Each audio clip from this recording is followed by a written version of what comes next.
قرآن مجید کا 30واں سورہ سورہ روم۔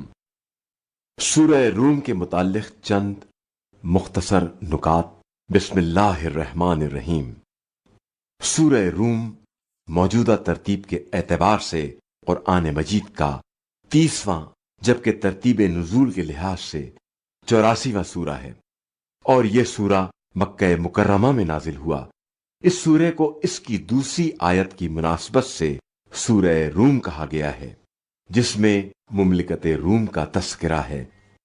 قرآن مجید کے معجزات میں سے ایک معجزہ غیب کی خبر دینا بھی ہے، جیسے کہ اس سورہ میں روم کی فارس کے مجوسیوں سے شکست کے بعد دوبارہ غالب آنے کی خبر دی گئی ہے، اور 10 سال کے اندر روم والے دوبارہ مجوسیوں پر غالب آ گئے۔ آیت نمبر 39 میں سود اور زکوٰۃ کا موازنہ کیا گیا ہے کہ سود سے اللہ کے ہاں مال میں کوئی اضافہ نہیں ہوتا، جبکہ زکوٰۃ رضا الہی کے ساتھ ادا کی جائے تو اس کا دگنا چوگنا دیا جاتا ہے۔